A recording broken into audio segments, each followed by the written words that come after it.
Sebelum ditemukan tewas terbungkus karung,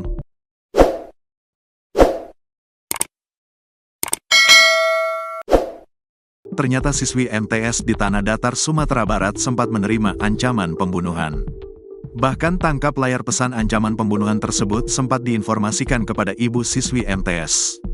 Akan tetapi, ibu siswi MTS tidak menghiraukan karena mengira pesan ancaman pembunuhan itu iseng.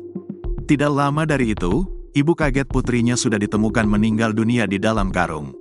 Pelaku pembunuhan, setelah tertangkap, mengakui telah menyampaikan ancaman pembunuhan sebelum beraksi. Ternyata pelaku berniat membunuh korban karena sakit hati, pernah diprank dan kontaknya diblokir. Tertangkapnya pelaku mengungkap misteri kematian siswi MTS di Tanah Datar tersebut. Kronologis lengkap pembunuhan siswi MTS Cinta Novita Sari atau CNS, 15, hingga jasadnya yang terbungkus karung dibuang di pinggir jalan Kecamatan Sungai Tarap, Tanah Datar, Sumatera Barat. Pelaku pembunuhan terdiri dari dua orang yakni Bima Dwi Putra alias B, 27, warga Salimpaung, Kabupaten Tanah Datar dan Noval Julianto alias N warga Salimpaung. Tersangka Bima ditangkap di lokasi wisata Puncak Pato. Sedangkan tersangka Noval ditangkap di Langsa Aceh. Keduanya ditangkap pada Senin, tanggal 24 Februari tahun 2025, atau 6 hari setelah jasad korban ditemukan pada Rabu, tanggal 19 Februari tahun 2025. Diketahui korban CNS dan Noval, pelaku utama pembunuhan, sudah saling mengenal sejak lama. Sedangkan untuk pelaku Bima, baru mengenal korban sekitar 1 pekan. Dari penangkapan pelaku terungkap motif hingga kronologis pembunuhan. Berawal dari prank dan blokir nomor handphone, peristiwa pembunuhan siswi MTS berinisial CNS dipicu rasa sakit Noval terhadap korban. Pelaku Noval mengaku dirinya sempat diprank korban.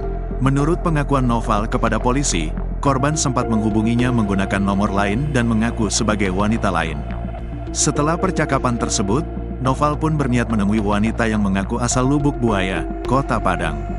Ketika pelaku Noval hendak berangkat menemui wanita tersebut, CNS pun kemudian mengaku bila itu dirinya. Dari kejadian tersebut, pelaku Noval pun kesal. Sakit hati pelaku Noval semakin memuncak saat nomornya ternyata diblokir CNS. Karena sakit hati, muncul niat pelaku untuk membunuh korban. Bahkan jauh sebelum kejadian, pelaku Noval sempat mengirim gambar tangkapan layar kepada CNS berisi pesan hendak menghabisi nyawa korban. Gambar berisi ancaman tersebut pun sempat dikirim korban kepada ibunya.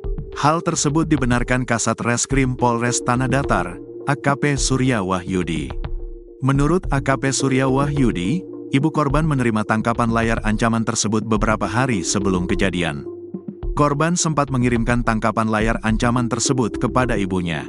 Namun ibu korban menganggap hal tersebut adalah sebuah keisengan sehingga tidak terlalu menghiraukan, kata AKP Surya Wahyudi. Kamis, tanggal 27 Februari tahun 2025.